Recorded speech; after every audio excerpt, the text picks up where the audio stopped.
Welcome back to another beautiful Wednesday of Carnage Unleashed. How you guys doing tonight? Doing great, man. Had we'll call it an average pay-per-view card last weekend, but just getting ready for the snow. Channeled my inner Midwestern dad and went and filled up my car with gas and got groceries today. So doing some real adulting stuff. I'm sure my father did the exact same thing. Yep. How are you today, Kev? It was almost shorts weather out there. We're getting close. I got my chores are up tomorrow. Honestly, that'll be what I'm doing, Clayton. But it's been a good week. I have another. You can't call them pay-per-views anymore, and that's good in the wrestling world because I would not pay to watch this. But Vengeance Day is coming up, and NXT been doing a little something. So with that and the Fight Night, UFC Vegas 102 this weekend. I got a lot of combat sports to watch, Wade. How about you?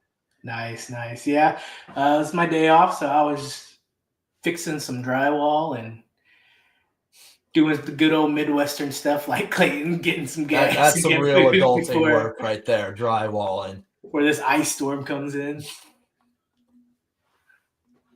So yeah, that's my night's going well. And then, as you see, another one of us, Zach, is going to be joining us here later into the segment. But he's not here now, but he will be in a little bit later. Also had to do some adulting stuff tonight. Yes. Today is like a Monday of Wednesdays. Yeah, seriously. That's exactly what it feels like. Yeah. Absolutely. So like Clayton said, it was a very average card. It was underwhelming for me what I thought it was going to be, but still some good fights on here. Yeah, I'd absolutely agree with that. Got I would say a lot of answers out of this card. Obviously, we can start at the top. Sean Strickland got dominated by Dricus du Plessis for 5 rounds. Really, I don't see how Sean won a round in my mind. Yeah. No. Dricus just pretty much kicked his ass the whole time. I was surprised. Like he came in like usual, where he gets that slow start and then like he starts to build on it, but he just never got out of that first gear, and just I don't know, he just didn't turn it up when he needed to turn it up. But I will say he was a little badass for resetting his nose mid-round. Yeah, that was kind of cool. I'm not gonna lie. He said the morning after his nose was so broken that it was just easy to fix. Dang. I'm like, that is such a crazy thing to throw out there. But like I said, we got 49-46 on one card and then 50-45s on the other. Like you could kind of hear Sean's corner yelling like, throw the right hand and step to your left. And he never did. And there's been a little drama even as of an hour ago. So his coach, Extreme Couture's head coach, Eric Nixick, went on the MMA Hour yesterday and said that Sean's performance was uninspiring. Then after that, proceeded to double down, which I can appreciate. If you're going to say something wild, you might as well double down. He was like, if Sean's going to fight for money and not world titles, I don't know that I want to coach him. I want to coach world champions. Dang. There's a couple ways that you can look at that, right? Like on one hand, yeah, I get it. You're who's the first person that a fighter who just wins a championship wins after like the higher power they might believe in? Normally it's their head coach. So I get that. But at the same time, should you not be like helping your athlete do what they want to do? Yeah. Like that's kind of where my head went. And Sean actually posted a video on his Instagram like an hour ago and was like, look, I felt like I needed, here's the thing, you guys. I felt like I needed to make this video here. Eric and I are good friends, but will he be in my corner for my next fight? Probably not.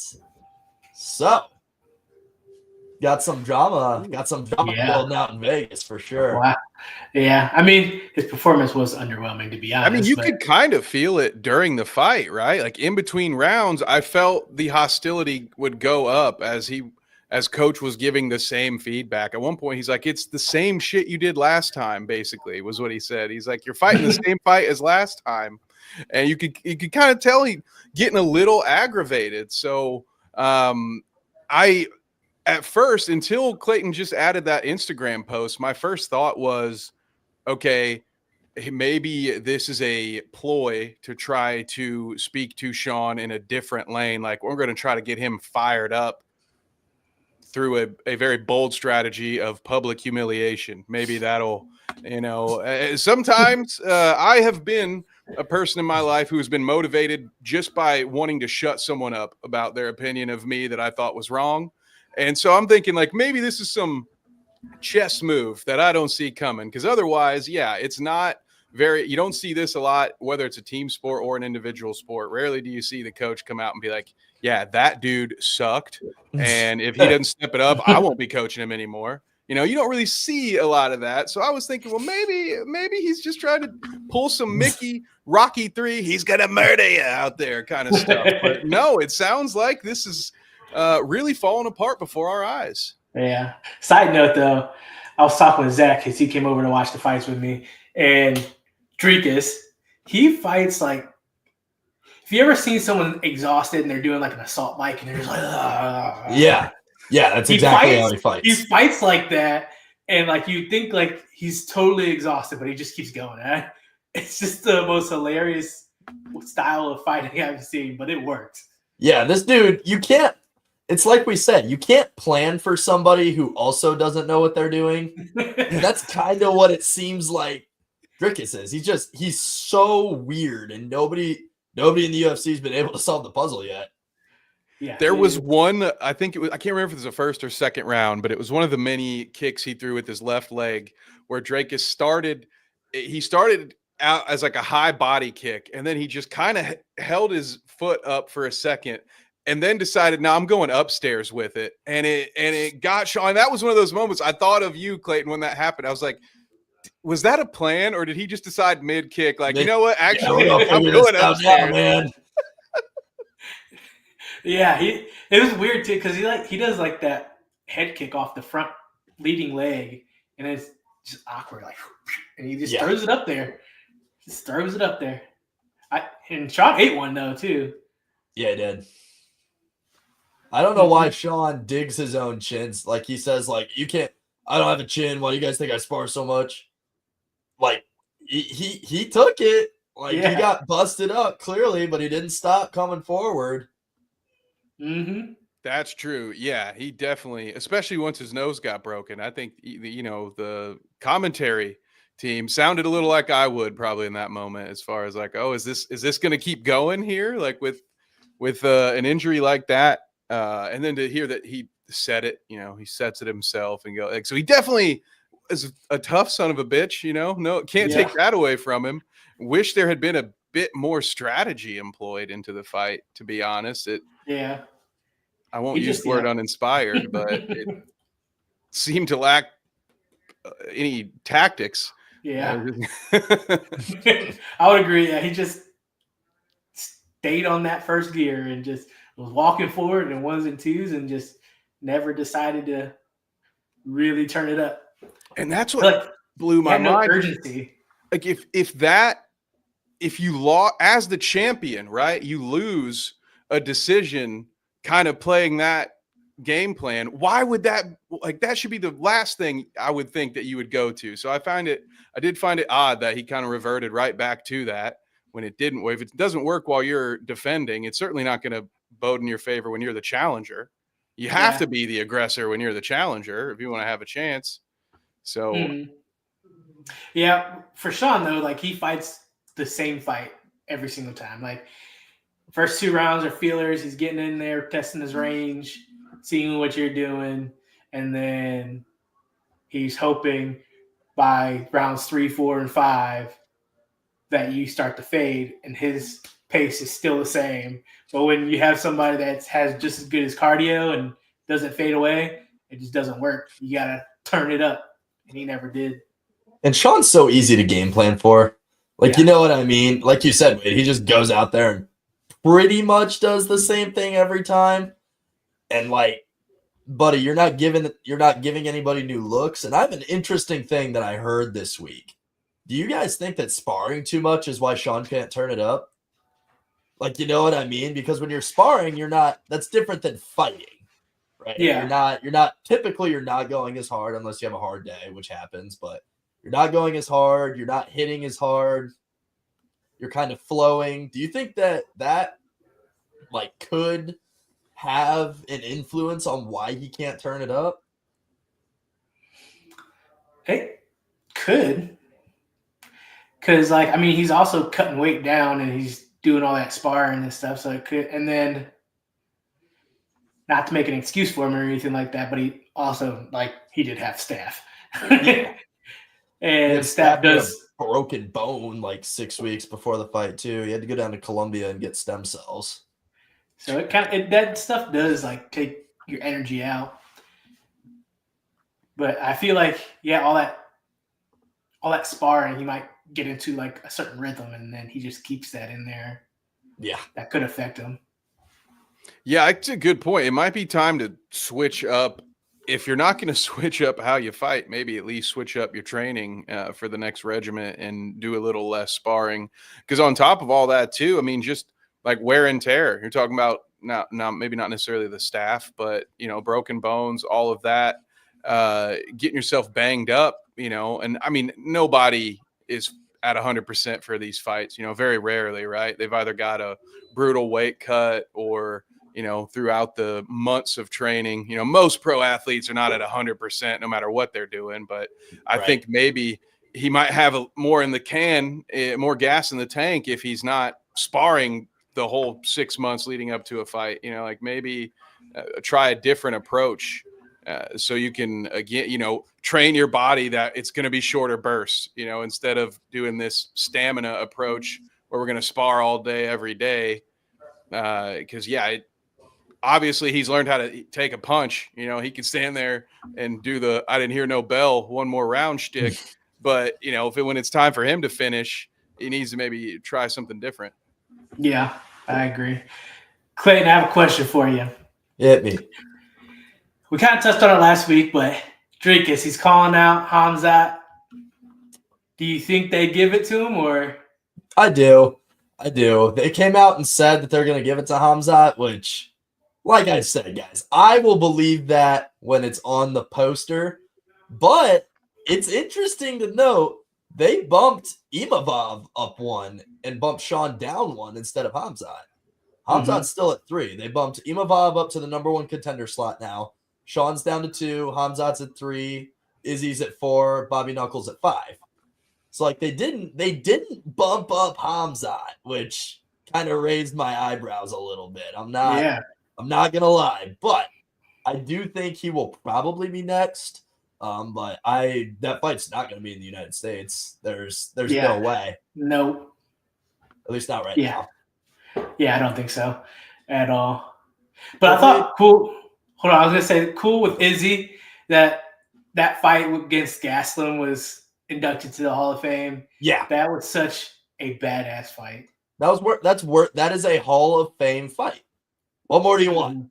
Like both dudes were in there slinging the leather. You can say what you want about Kelvin Gastelum, but at that point, like obviously he was legit at 185. Yeah, he was in there competing for an interim belt. They gave it to him for a reason. Yeah, and Izzy was on the up and come. Yeah, they gave it to him after a good hard fight, which I do think Izzy won. I went back and watched it. I do think so.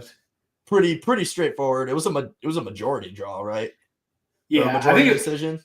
Yeah, it was a majority decision, and then I think it had one of the most coldest moments. Going into round 5, Izzy across the cage, looking at him, he's shaking his head like, "No, I'm prepared to die." That's so badass, dude. Like, how can you go and fight some dude who's like standing across the cage saying that? Yeah. Oh man, that was one of the coldest moments in UFC history for sure. Yeah. Like I said, all respect to Kelvin there. I think he's better at 170. I think his career's kind of proven that at this point. But hey, he made it to the Hall of Fame, just like everybody's favorite Uncle Chael Sonnen. Yeah, it's a true story. But Wade, don't think we forgot about this one. You know where I'm going. Don't you think we forgot about this one? Zhang Weili did walk away with a UD over Tatiana Suarez, 49-46 on 2 and 49-45 on 1. Yeah, Tatiana came out there. The moment was too big for her. She didn't fight like she normally did, and taking no credit away from Wiley. She's one of my favorite fighters to watch in women's sports. Like, she's so good. Yeah. But I really thought Tatiana's wrestling would definitely. I mean, there was a glimpse in the first round, like, oh shoot, yeah, that's that wrestling I was talking about. And then she just held her there, and she didn't do her ground and pound like she normally does. She just kind of just was trying to control. And I just felt like the moment was too big, and then she just started gassing out, and Wei Li does what Wei Li does. And yeah, she defended 14 takedowns. Tatiana was 1 for 15. Yeah, it was that's insane. crazy. Yeah, I don't know how she got that big old gash on her knee. Like, that was like, she posted a picture of it. It had like 6 stitches or something like that. Yeah, it was worth like a Google, ladies and gentlemen. Worth a Google. Wide open. Ugh. Yeah, I just thought that moment was just too big for her. She kind of just froze up. But I mean, that's good experience, because I think that she can be champion one day. Now she has that experience. She knows what she needs to do, and just how she responds. If she is going to respond positively, or let that be the downfall of her career. So, right. We'll in my mind, she lost no stock. Realistically, she didn't really lose anything in my mind. I think everybody kind of understands how good Zhang Weili is. Like, I think she'll be a champ one day too. They got to figure out where they want to go with her next, because in my mind, as long as Weili is holding the belt, she's not going to get another title shot without like 2 or 3 more wins. Yeah, I agree. Yeah, same. Yeah, I'm just going to retweet what Clayton just said, because that's how I feel about it. Another loss, I might be concerned, but as far as I see it, as long as she wins her next fight, she's going to be right, because this wasn't something that, anybody except for Wade was not expecting, right? We were all kind of like, hey, probably going to lose to the champ. I'm just teasing you, Wade, but I told you guys, man, like, plus money on Zhang Weili is crazy. Like, pound that. That was crazy though. Yeah, I was like, guys, we're not really doing this, right? But she closed at plus 105, I think. She was still a dog when it started. Yeah, that was crazy odds. I didn't understand that. No. For people try how many as Weili's been, like, yeah, they don't keep the lights on in Vegas by people winning. That's for sure. Yeah, just no respect on that one. But maybe if she bounces back and wins 2 or 3 in a row, I don't know. Maybe there's a rematch down the line if it stays that way. But yeah, so. I'm just upset that I didn't put money on it. Here we were talking about it. And I was like, I should put money on that. That was a great that one hurt a little bit. You know what I have learned from my time in watching MMA is do not bet on a Tafa. Too inconsistent, because Justin got finished in 35 seconds by Taliesin Teixeira. It's a crazy elbow, dude. Like, crazy elbow. And he took that elbow. He's like, oh no. And just immediately just shelled up. Oh no, dude's huge though. Dude is like he's a big boy. And then other fights on this card. Jimmy Crute made his return after 18 months. Another draw. I think that's his second draw in 3 fights. Yeah, that's wild. You never see that. Personally, I had him winning there. I don't know about you guys. I did have him winning too. I thought he edged it out. I thought he did. I thought he did just enough, but hey, that's why I wasn't judging that fight, I guess. I was in my living room alone this time, so no one heard me say, "I'm glad I'm not getting paid to score this." Yeah. Then Jake Matthews walked away with a 30-27 UD. Not too much there. Jack Jenkins got submitted by Gabriel Santos. A lot of decisions on this card. Alexandre Topuria did end up beating Cody Thickness. Again, hilarious name. Hilarious name. I don't care who you are. Boys, big one here. Cody Steele got 30-27, man. Like, I was not ready for that. He closed at minus 300. Like that. That's not great. That's Not at all. But you got to do with a one namer like yeah. Wrong Zoo. That's all. It's his only name. Wrong Zoo. Yeah. That's an intimidating way to go for sure. And he literally, so every week on Anakin Flory and Brian Petrie, their big handicapper, they do like it's $2,000 or $3,000, and they just like spread it out across the card. He put all 3,000 on Cody Steele because that's how confident he was. And he was like, no. he dropped his lock for the week this week, and he was like, "Now, if you guys don't want to take me seriously because of what happened last week, I get it, but." That's like taking a liver shot. Like, yeah, seriously. But Cody Steele will be back. He's only 29, so he's got time. Yeah, and he's in a good camp at Syndicate. But that one surprised me. Then we started off the night. I hope you guys were paying attention and got there at the start, like your boy did. I had it on my phone as I was working hockey. Killian Salkild? Is that how you say his name? I don't know. He knocked out the other dude though in 19 seconds in the first round with the first real strike that landed. Like, yeah, that was crazy. That was fun. That was the guy Jubilee. He was like, you know how they start out just getting their range, and all of a sudden, Saul Q just jumped on him. He was not ready at all. That was It's the perfect way to start a card too, right? Like if you could book it and say like, yeah, it's exactly what we want. As soon as people sit down, there's a knockout, like energy in the building.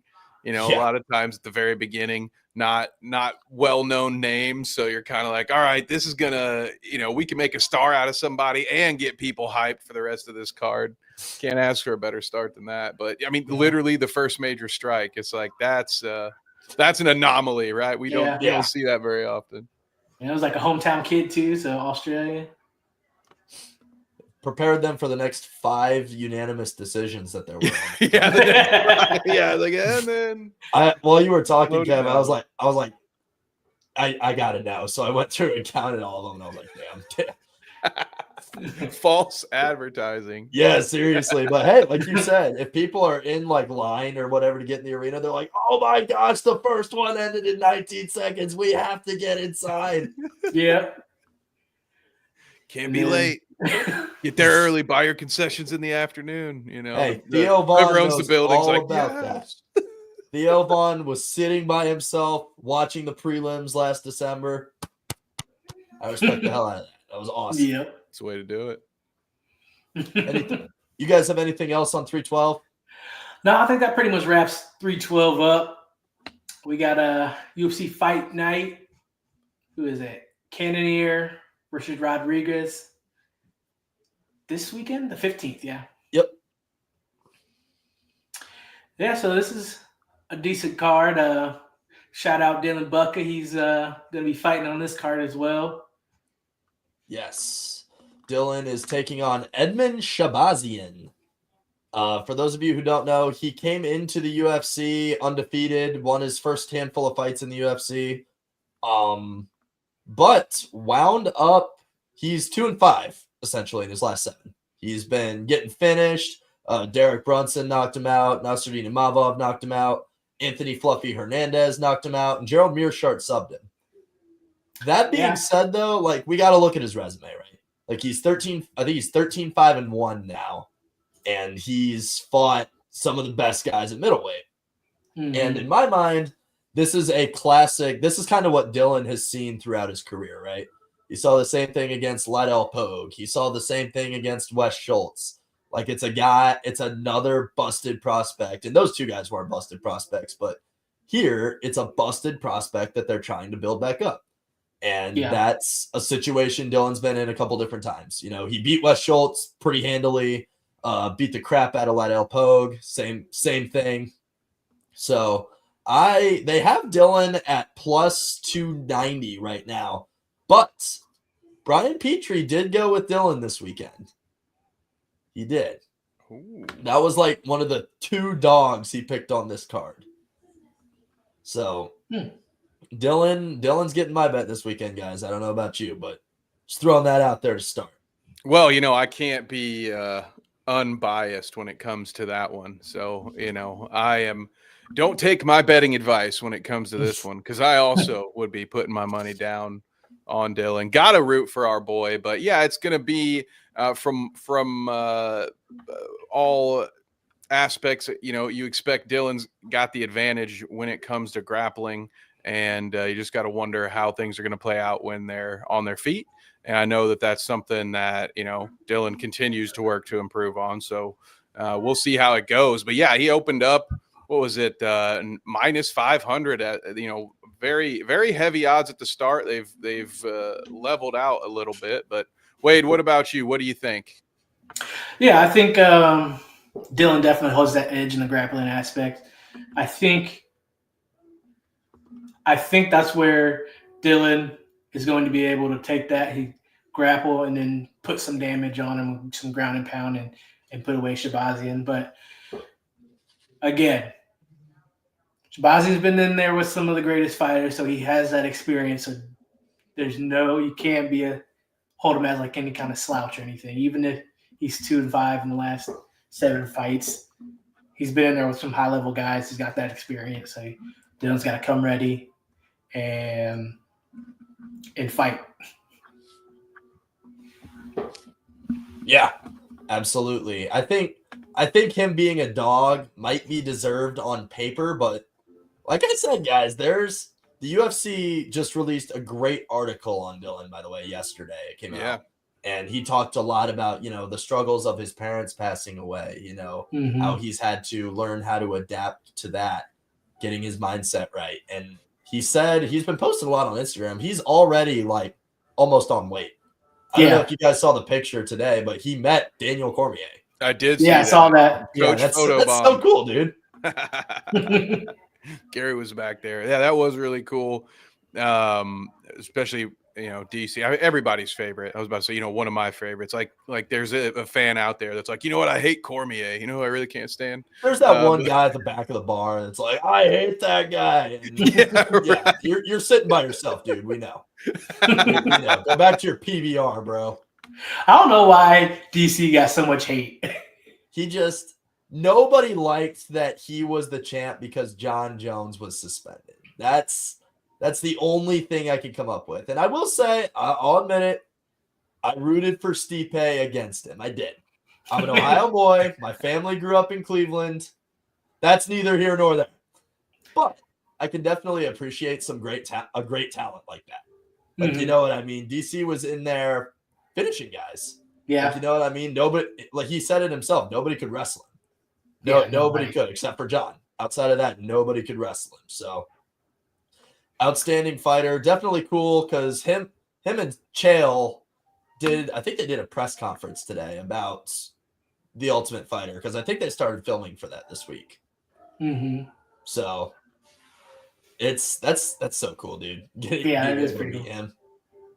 He's a great coach too. So yeah, that's true. I would love to know what that conversation was about, because I feel like if there is a fighter around, again, a guy who could give great advice to anybody, but with Dylan being a wrestler first, I'm sure if given the opportunity, he was able to pick DC's brain. That had to be just to be a fly on the wall during that lunch meeting, right? You could probably learn a shit ton about the game. Just listen to DC talk for 30 minutes.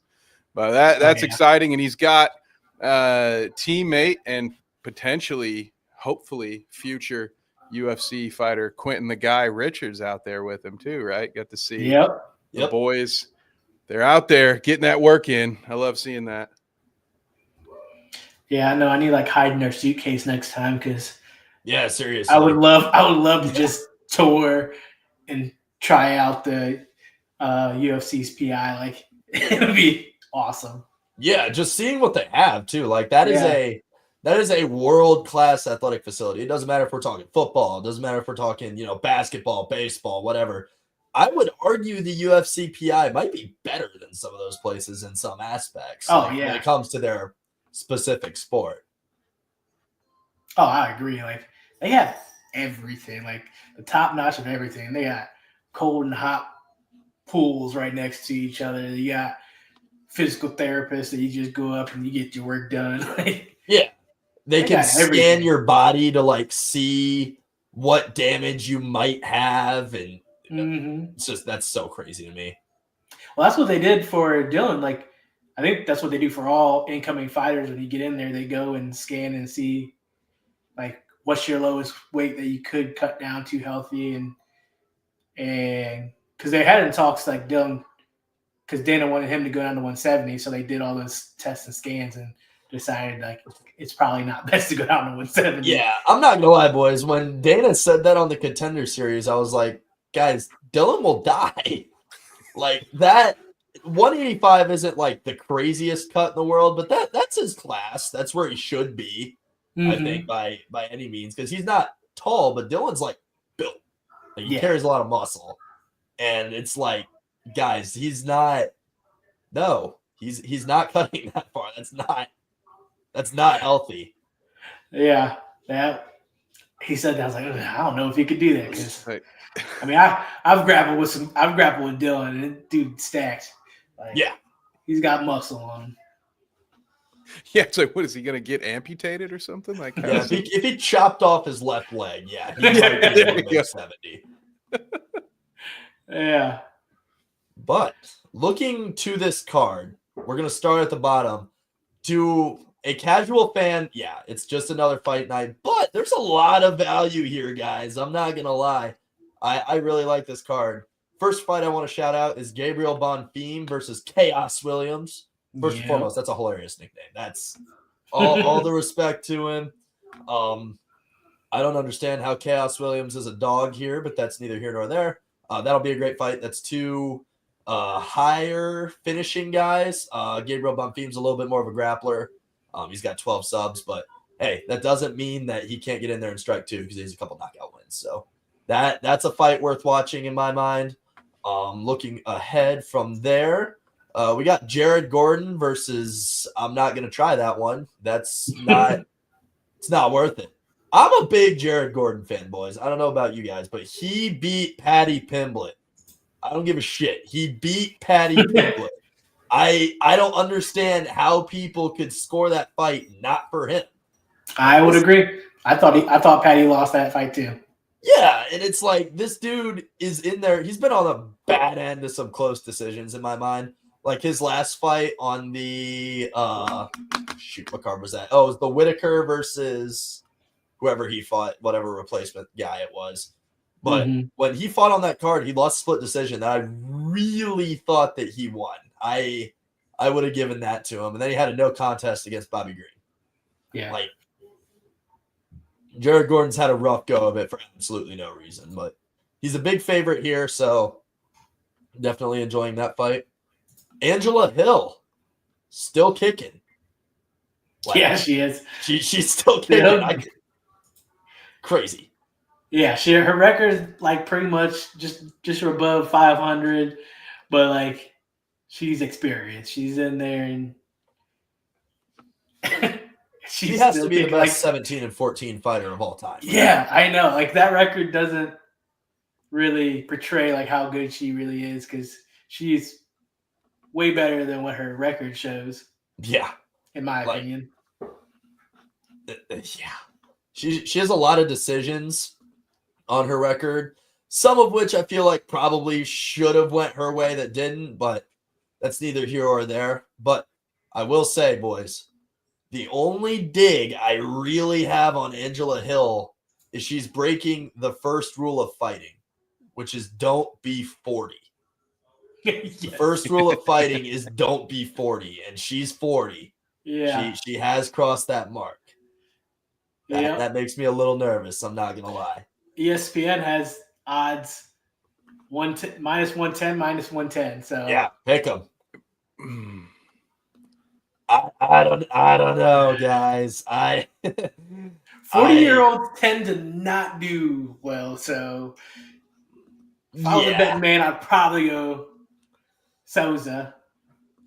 Like I said, first, I like Angela Hill, but she is breaking the first rule of fighting. So, that being said, I think I'm gonna have to pick against her as well. That one hurts a little bit. It does. It hurts my soul a little bit. But moving on up from there, we got Connor Matthews versus Jose Delgado. Connor Matthews is an interesting character. He lost a Contender Series fight and then got back into the UFC through. You guys remember that old show on YouTube, Dana White's looking for a fight? Yeah, looking for a fight. Yeah. Yes. Yeah. He was found on Dana White's Looking for a Fight over in Boston. Actually, it was on Calvin Cater's promotion, who we'll talk about here in a little bit. Mm-hmm. But he was found on there. He was the main event of that show, got a finish, and Dana brought him into the Contender Series, and he won. So he was signed to the UFC from there. And before he was an MMA fighter, he was in the Air Force. He was a special operator in the Air Force. And after he got out, he kind of went through a depression and did what it seems like a lot of fighters do, right? Is they get into training, like it, realize they're good at it, and go from there. Yep. Yeah. Being an Air Force affiliate myself, I am definitely pulling for Connor Matthews here, but he's a little bit older. He's 32 with only 9 fights. That's kind of where I'm at right here. This is only his 10th pro fight against another tough guy in Jose Delgado. I don't know, guys. I'm not picking against Connor Matthews, I guess. That's where I'll leave that here. That's fair. I'm leaning Delgado. What about you, Wade? I mean, I'm kind of where Clayton is, where Delgado probably has the edge, but I just feel like you gotta root for it. You got to pick the better story, yeah. Yeah. I feel it. Have to. That's why I'm betting on Hill. I just didn't say it in the last one. That's what I'm there we go. I like the grain, baby. Hey, Brian Petrie picked Hill this week too. Apparently the over 40 rule doesn't apply to her. Hey, black don't crack. That's what they say. And then we have, moving up, Rodolfo Vieira versus Andre Petroski. That's actually who Dylan fought in his last fight, which is really funny that he's now above him in the card. I thought that was hilarious. But we can, I guess, skip over that. Petroski's a Philly guy. I believe he trains with like Sean Brady, Joe Pyfer, all those guys. Wrestling background, 12-4, former contestant on The Ultimate Fighter. They have him at plus 230 here. He's not the greatest striker in the world, and that's where Vieira thrives. So I don't know, guys. I like the idea of a guy on the Ultimate Fighter winning, but when you look at Vieira, just strictly looking at his stats, right? He's 10-2 with 1 knockout, 9 submissions. Yeah. If this fight, it's a grappler, right? If this fight ends up standing up, I don't think Petroski's got the hands for him, personally. Yeah, I would agree. I think the only shot Petroski really has to win, and at least for me, if I were trying to find a way to feel confident betting on him, is the longer into the fight, he's got a better chance. I think, like you said, he's not the better striker. And he's shown against Dylan, and I believe it was maybe even the fight before Dylan. He's had opportunities where he's in position where he could finish somebody, where he's got control, and you've got a guy who can't really finish from that position against a guy who's got 9 submission. It's almost like even if he's in control, he's not really at an advantageous position, because he might be more likely to get subbed than he is to get the finish himself. So I'm leaning in the other direction. Yeah, I think Rivera has the edge here, but Petroski, I feel like he needs to make it dirty. I feel like he needs to do a lot of push him up to the cage, get that wall wrestling going, and just do a lot of dirty boxing. If it's staying standing, he don't want to be out in that open where Vieira can get his range, get in and out. Just get that wall wrestling, get that pressure, and do some dirty boxing there.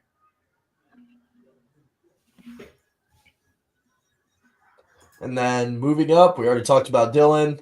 So we can go ahead and move into our co-main event. Got Calvin Kattar versus Yusuf Zalal. That's my best guess. The Moroccan Devil Boys. Ooh, That's as far as nicknames go, that one's pretty good. Yeah, that's nice. I can enjoy that one. They got Calvin Kattar as a pretty big dog here, which makes sense to me. In my mind, Calvin Kattar hasn't really been the same since Max Holloway took years off his life. Yeah. So like, what are you gonna do? And this guy Zalal, he's kind of an interesting story too. He got cut from the UFC after a so-so run. Was in the LFA for a while, and then once he was out of the UFC, won 3 straight fights with a finish, brought him back, and now he's won 3 straight fights in the UFC. He's on a 6-fight win streak right now. I think they're trying to build him up, get him a little bit higher. He's only 28 too, so he's got a little time. Obviously, the smaller weight class guys don't really last as long, generally speaking, but he's still got some time. I like Zalal realistically probably by a finish here. I don't see it from Calvin Kattar anymore. I really don't. Yeah, I would agree with that. He kind of fell off. He's gotten 1 win since Holloway and just lost the last 3. Yeah. Like I said, Max Holloway just probably took years off his career for sure.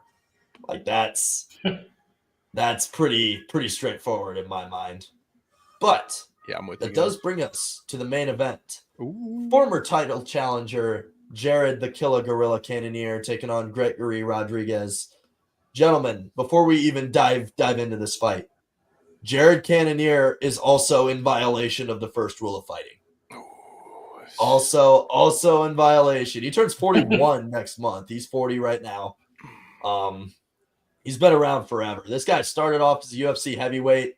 He was pudgy, man. Like seeing pictures of him when he first. That's worth the Google, ladies and gentlemen. Heavyweight Jared Cannonier, and now he's like super jacked and ripped and yeah.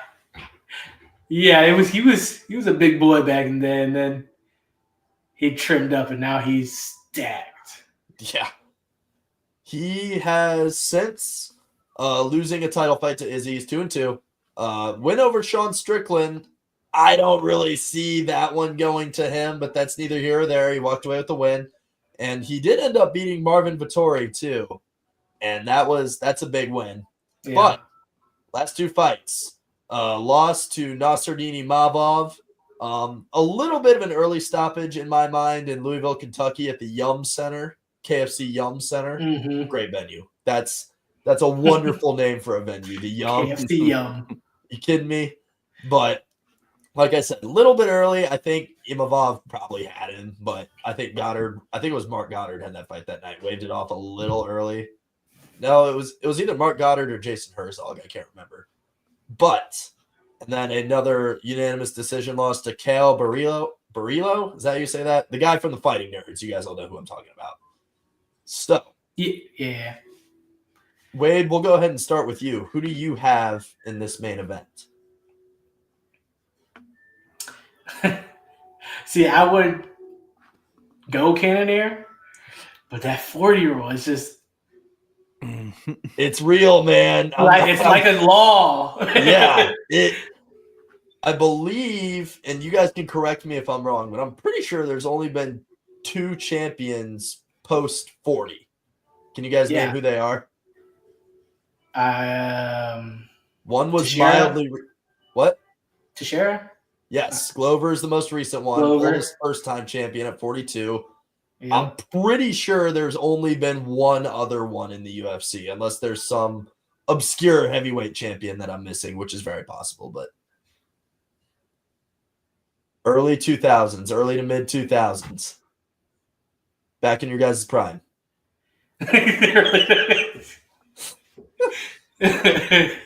Oh man! Oh my God! Subtle dig. That's my bad. Was it Anderson? I can't remember. I'm just throwing out old guys. Chuck Liddell? I don't remember. Same era as Liddell. Was it Steve? was not. It could have been Steve, but that's not who I'm thinking of. I'm not sure. Randy Couture. Damn it. Oh, Randy why did I not think of Couture. that? Yeah. You guys were killing me a little bit. In our not gonna defense, lie. he's looked 40 since he was 23. So All right, it's yeah, kinda never hard. mind. I'll buy that. All right. Yeah, that makes all the sense in the world, to be honest with you. Yeah, he was fighting forever. Why did I not think of that one? Damn. But like I said, I could be wrong, but those are the only 2 champs over 40 that I know of right now. Yeah. It is it's a big thing. But I think I rock with it. I think Cannonier. Ooh. I'm gonna go with it. Okay. Dog pick. I can never dig a dog pick. I understand. What you got? I hate to go against him. I hate to go against Cannonier, but I've already made my one stance. You know, I've planted my flag in one 40-year-old's hill already. I feel like I'd be very foolish to do it twice on the same card. Go 2 for 2. So I was waiting for you to say, so I'm doubling down right now. Yeah, let's do it. Cannoneer, let's go. No, I like it. Anomaly, we're gonna get it, dude. Both of them. Yeah, you guys change the narrative. You guys are crazy. I'm absolutely going with Rodriguez here. 16-5, 13 finishes. He's only 32, which is a little younger on the younger side for middleweights. I don't see it from Cannonier. I think if he loses this fight, he probably should hang it up unless he still needs the money, I guess. I always understand that, but give me Rodriguez in the main event. Yeah, what happens if he loses this fight? He's gonna hang it up and then do like every retired UFC fighter and go like fight in KFC or he'll be drafted in what was it, Global Force? What was that thing called? Yeah, GFL. He'll start a podcast probably. That seems to be what everybody's doing. Yeah. Ooh, and especially with the name, you could do some kind of canon play on words. Like he's got a name that's very podcast friendly. That's smart. Yeah. I like that. Speaking of podcasts, gentlemen, we do have to pour one out this week. Dominic Cruz has officially retired from MMA. 24-4, one of the greatest bantamweights ever. I saw a statistic. He got to the UFC from the WEC in like 2009 or 2010. And from that time until right now, he spent 10 years on the sidelines with injuries. Yeah, he's very unfortunate with injuries. The worst luck of all time, right? Like just back to back too, like just major injury after major injury to take out big chunks of time. Really, like right in his prime, right? Like, yeah. Or arguably. Yeah, he's still a legendary fighter, but like if he could have not had those injuries, like what could he have done? Some of the money fights that he could have been in. My God. Especially with all the rivalries they had going on at the time too. Like there was a lot of hype around the fights that he was involved in, and damn, he missed out. One of the worst, like what might have been outside of if John Jones could have just passed a drug test and fought Cormier. Dominic Cruz, he has like all the other my favorite what ifs, like so many fights we could have seen. Yeah. And it's, I guess, a silver lining here is not we're talking about, like, realistically, we're not talking about, like, oh, could he have been a champion? It's like, how much more could he have done? Like, could he have been one of the one of the greatest like Mount pound for Rushmore pound? Like, yeah, exactly. Mm-hmm. And he tore his ACL a couple of different times. Like, in this last one, what did it in for him was he separated his shoulder twice in 8 weeks. So, like, that seems like when you do it, 8 weeks feels like a quick comeback. I don't know about you guys. I'm not a pro athlete, not even an amateur athlete, but I've had a level 4 AC joint separation in my shoulder, and that takes a very long time to recover. So if you're working out at the intensity that I imagine he still was prepping for a fight, maybe he shouldn't have been doing that only 8 weeks removed from a major separation in the first place. That's kind of a bummer. Sometimes these guys with their work ethic and their toughness can be their own worst enemy. If you know, it's just like, no, I can do it. I can power through. You would think a guy who, what was it, Wade, spent 10 years on the shelf would have been like, you know what's another 2 months? Let's get this shoulder right. But that is a tragedy. He has layoffs of 3 years and 4 years. Yeah, wow. That's nuts, dude. So I can't understand the antsiness, but where it's like, I'm not missing another 2 years off this shoulder, but 2 months, guy, come on, Superman. And looking at his like schedule of work, right? He's ended 24-4. His only 4 losses: Uriah Faber, former champ, another one of the best bantamweights ever; Cody Garbrandt, who had probably I would argue a top 3 all-time performance against Dominic one of the Cruz. greatest insanity runs for us NBA fans. All of UFC. That's a really good comparison. That is. That makes all the sense in the world, but dropped one to him again. Cody's night. Nobody in the world could beat Cody Garbrandt that night. Mm-hmm. Another loss, Henry Cejudo, Triple C, double champ, happens. And his last loss was to Cheeto Vera. Guy, another 4. That was a brutal one, though. That was a brutal. He got kicked right in the nose, broke his nose. Oh. That was just, that knockout loss should probably account for about 4 knockouts, I think. That was brutal. Absolutely brutal. But good for him. He's 39. The reason I brought up a podcast is he was on Anakin Florian this week, and he was talking about, I want to say it was something. He had a cruise play on words. It was really creative. I really liked it. But when you said like, oh, he could totally use, Cannon in his podcast name for when he starts one, I was thinking in the back of my mind, like, that would be. But boys, before we move into the wrestling minute, I have a very special thing I would like to share with our viewers. Oh, that's right. The unveiling. So I did open it, but I haven't taken it out yet. I just wanted to make sure it was what I thought it was. So, gentlemen, here I have a UFC glove, signature on it. Oh. Bam, bam! Brian signed a glove for me. That's awesome. I was like, hey, just checking on him, seeing how he was doing. He's had a couple shoulder surgeries. He's just now getting back into training. He's with ATT down in Asheville, North Carolina now. Their Asheville branch. But I was like, hey, if I sent you a glove, would you sign it for me? And he was like, absolutely, dude. So I shipped it down to him, and I've been checking my mailbox every day and patiently waiting. And here she be. That is awesome. Such a great dude. It's legit, man. Nice. Dude. You got to get a case for that now.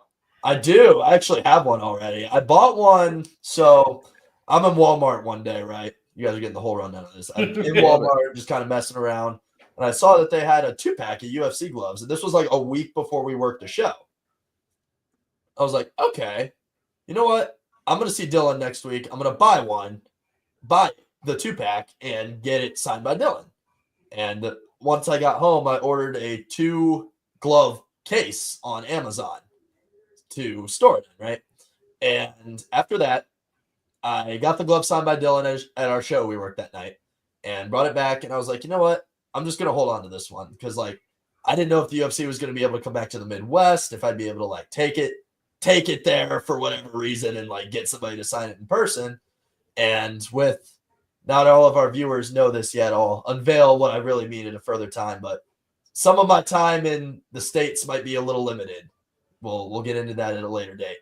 But I was like, hey, I should get this signed by a guy, who I've kind of gotten to know. He follows me on Instagram, that kind of thing. So I just reached out to him and I was like, you know what? Let's do it. And he did. So this one will be parked next to Dylan's glove that's currently in that case. That is awesome. Heck yeah. Beyond excited. Give Brian a follow on Instagram if you guys could at Brian Barberina. Yep. And I did talk to him about what his next moves are. He's thinking something in the realm of like karate combat or bare knuckle fighting. But I did throw this out there. I asked him because this was like right after Darren Till boxed. I was like, "Would you box Darren Till?" And he was like, "Oh hell yeah!" So keep an eye out, boys. Keep an eye out. Okay, that's what. Yeah, I can't wait to see him fight again. And if you guys are new to us, check it out. We got to talk to him once, thanks to Clayton. So go check that back out in the archives. Yep. Very nice super down to earth guy.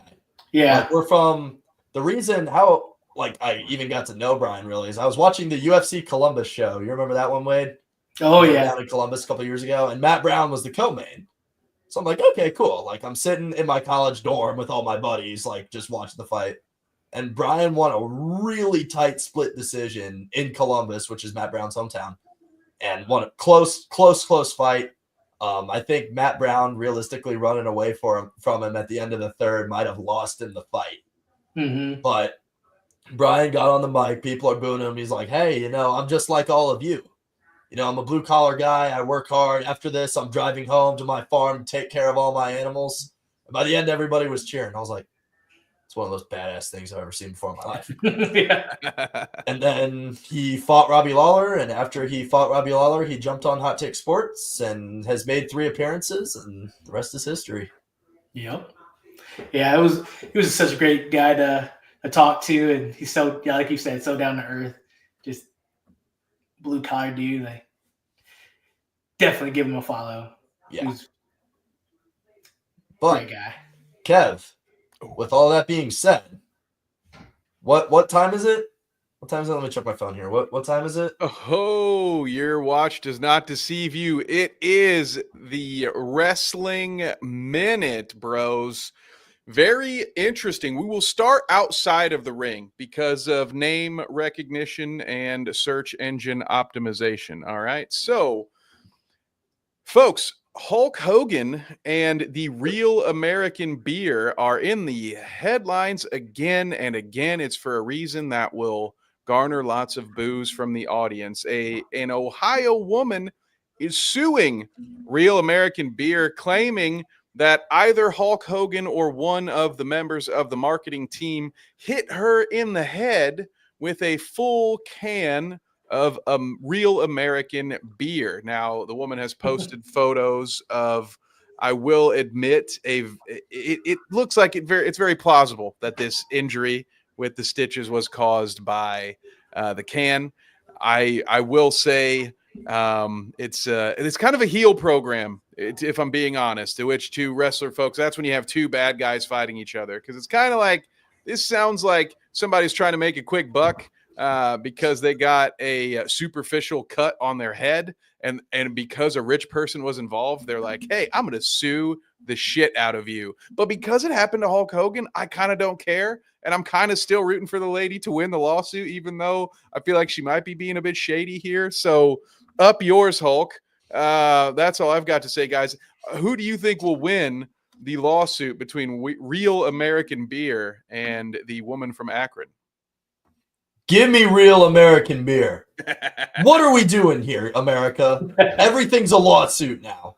Why do we always have to get lawyers involved? This is the same thing in fighting. This is the same thing in wrestling. Same thing in life. Why are we getting lawyers involved? Yeah.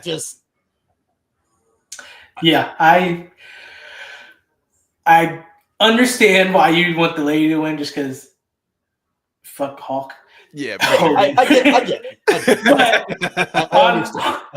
But at that, like what you say, Clayton, like, why America's so lazy now? They just like, let me get some money. Let me just say exactly. Everything's lost now. Like, we can't just, like I said, Hulk Hogan's not a likable character. I get it. not defending that guy here, but like, I don't know. Anytime I hear somebody like suing a brand, generally speaking, I think like, well, you're trying to get money. Yeah. I imagine she went up for that thing like Ronaldo and just, instead of trying to use her hands, just gave it the old strike with the dome, trying to put it in the upper 90, and then was like, oh no, my face. Why is my face all bloody? Yeah. Clumsy me. So there you have it. As if the WWE wasn't already regretting their investment in Real American Beer. Not even a month removed from Hogan getting booed out of an arena, he's now being sued. So I'm pretty sure they're going to take a loss on that one. Don't like, see how American Beer is going to make a profit at this point. From everything I've seen, like, he wasn't like, hey, I don't like you, and just threw a beer with like malicious intent. Like, he was trying to promote his product. I get it. Yeah. Like, it's, gosh, like I said, everything's a lawsuit. That irritates the crap out of me. There are a lot of viable and reasonable reasons to hate Hulk Hogan, and this is not one of them. So it's kind of a weird place for me, because I'm like, well, I mean, he deserves it. It is karma a little bit, but it's just like, well, generally speaking, this is wrong. I think this is not what he should be buried for. There's plenty of other things you could point at and say he shouldn't make a lot of money because of this. Trying to pass out beer to an old lady. Again, probably not a smart idea. This was just negligence. It's just stupidity. Yeah, it was just Don't toss full beers at anybody, right? Yeah. But it wasn't malicious, I don't think. I can't imagine he was like, oh, you know what? We're going to knock. Maybe she was a Democrat. Like, I don't know. Like you specifically. Boom. Who'd you vote for, brother? Yeah, seriously. Better answer carefully, pal. And people throw crap into the crowd all the time. Like it. Yeah. That's not a Hulk Hogan phenomenon. Do they throw heavy stuff into the crowd? Different argument, but like those 24-inch pythons. But yeah, that concept is not, especially in American sports. Like, people throw T-shirts, people throw like little footballs. Like, when a guy scores a touchdown nowadays, you can bet he's gonna chuck it halfway up the end zone section. Guys throw gloves into the crowd after fights. I've seen that before. Mm-hmm. Like, it's not a foreign concept, and I don't get. Ugh. Of all the reasons you can hate Hulk Hogan, this should not be one of them. Exactly, I agree with you there. And sticking with the theme of surprises, I guess. Within about 24 hours of being announced as no longer a member of AEW, Ricky Starks, someone who has been just hidden, somebody who, wouldn't you know it, was close with Cody Rhodes and CM Punk, a couple of people that are no longer at AEW. And so this young man found himself being paid to stay home. And within 1 day of being officially fired, he shows up on the NXT brand. There will be a pay-per-view this Saturday. So he's already coming over. But unfortunately, it meant that the WWE, it made their recent announced releases make a lot more sense. Randomly, just 8 veterans were released, and then a day later, this kid shows up on NXT and be like, oh, well, now we know where that money went. So people are probably adding up like, what did we just pay this guy? But they have Vengeance Day, a big pay-per-view for that smaller brand coming up, where I believe Shawn Michaels is once again going to book one of his famous storylines, because he's got a tag team going against each other in a member of a triple threat match for one of their titles. So obviously one of those guys is going to turn on the other one. So we've got that to look forward to. But unfortunately, gentlemen, the streak continues. Would you like to guess as to which of my favorite wrestlers punched their ticket to the Elimination Chamber with a victory on Monday night? Would that be CM Punk? No, luckily. Now, you didn't read my sarcasm, which is fair. That means I'm right in the pocket. That's right where I want to be. CM Punk did punch his ticket along with Drew McIntyre. And, of course, John Cena just said, I'm going to be there, and he's allowed to do that. No, but unfortunately, in a victory over the legendary Rey Mysterio, our favorite Lunchable knockoff owner Logan Paul will again be in the Elimination Chamber. And I've never hated the younger generation more than I do now. You know, you guys are the reason. All right. Nobody 30 plus wants to see Logan Paul ever again. It's the goddamn youth of this nation keeps buying primes, even though they make them sick. You're buying moldy Lunchables to support this man. Meanwhile, he scams you with NFTs and fake projects, and I can't get him off my damn television. I have two things to respond to that, actually. Number one, Prime is terrible. I don't know why people continue to buy it. Have you guys tried it? Yeah. It is it's too sweet. Like, it's just not for me. But I will say, number two, your guys' generation has Greg Maddux, and my generation has the Paul brothers. Okay, like we're not on the same level here, obviously. Obviously, my generation is clearly bet. No, I'm just kidding. We like that razzle dazzle. Yeah, our best pitcher threw an 86-mile-an-hour fastball. You know, he's no screen. Yeah, it's just this is my generation's fault. You're 100% correct here. Like, nobody wants to see, like, I would almost argue a majority of the fan base does not want to see Logan Paul in there. But he brings in a lot of this. Yep. And that's why they're gonna keep bringing him in. People pay to see him win, but people pay to see him lose too. So yeah, people paid. I feel like the majority pay for him to lose. Yeah, to see him lose, and he's the perfect heel because you already know he's an asshole, so it doesn't matter what he does. And he, to his credit, which I hate to do, he leans into it. He's good at pissing people off, and he knows that, and so he doesn't really even have to act. I think that's the whole thing. He just, turns it up a little bit. He just turns himself up to 11, and that's it. He's not acting. He's just that much of a narcissist, but this time he gets to play it out, and the more people boo him, the more the bosses are going to love it, because this is the era of audience participation when it comes into wrestling. You'll have guys who are heels that they hate Chris Jericho. Okay. They hate him. He has sexual assault allegations up against him. They want him to go away. But when that song Judas plays, they all sing along because it's one of the few opportunities where the audience gets to be part of the show. At this point, to go watch a Monday night show because it's on Netflix, you're probably paying $1,000 for those front row seats. So, God damn it, you're going to yeet every time he wants you to yeet. You're going to sing along with every song that has a whoa, oh in it. And, then you're going to boo the guy if you don't like him. So the fact that the whole audience hates Logan Paul is just making him more money, because the bosses are like, oh, that's great. We want that. We want somebody that everyone's going to loudly boo, so we don't have to, pump any sound in. It's awful, but he's not going anywhere, unfortunately for me, unless, you know what? No, I won't do it. Even for him, I won't root for a torn ACL. I'm just saying, if Dominic Cruz can have that many, let's level this out a little bit. All right. A little more torn ACLs to go around. All right. Get some karma here where it's deserved. But that is it from me on our Wrestling Minute. Still 2 more Elimination Chamber spots for everybody to fill out. I will let you know what I thought of my first NXT pay-per-view experience. This will be the first time that I watch one of these, and I'll be chasing that with our UFC Vegas 102. So it'll be a good weekend for me. Not a good weekend for AEW fans. No weekend's a good weekend for AEW fans. You kidding me? Every weekend's a bad weekend for them.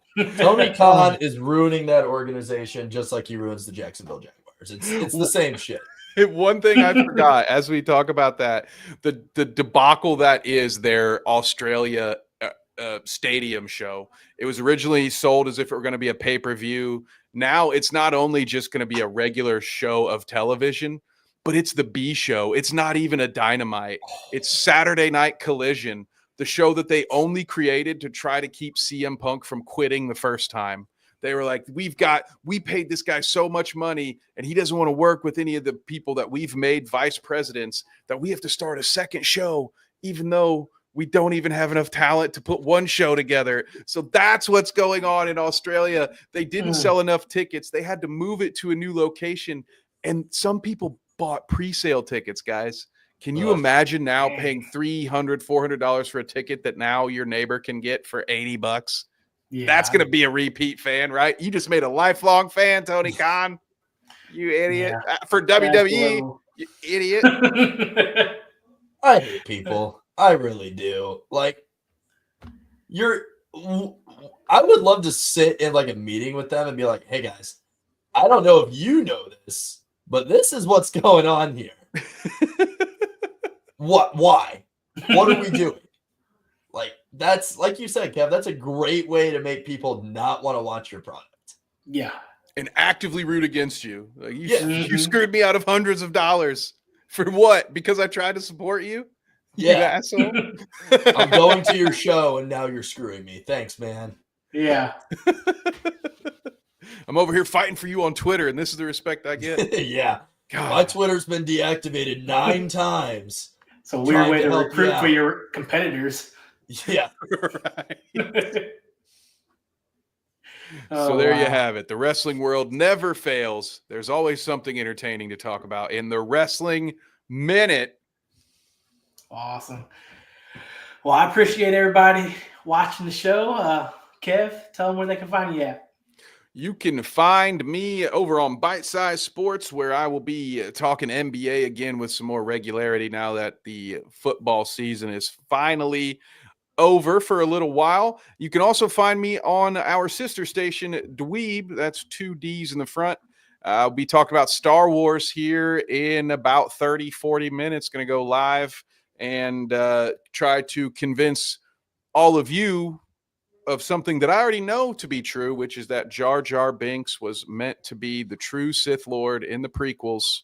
If you don't believe me, just tune in to Dweeb later tonight. Clayton, where can they find you, sir? You guys can find me on Instagram and Twitter at cscalina12 and follow my podcast where we do have 3 Brian Bam Bam Barberina interviews in there at Hot Take Sports 16 on all of your podcasting platforms. Awesome. Yep, you can find me Wednesdays here, 7:30. Carnage Unleashed. Also, if you want to catch any or find any of the new stuff that we're going to be covering in the Carnage Media world and the combat world, head over to carnagemediappv.com. We have our future events up there that you can eventually buy tickets for. We'll have articles written by your boy Kev and Zach, Dominique, maybe us if we get into it, Clayton. As well as stay tuned for the next show is February 22nd, this upcoming weekend.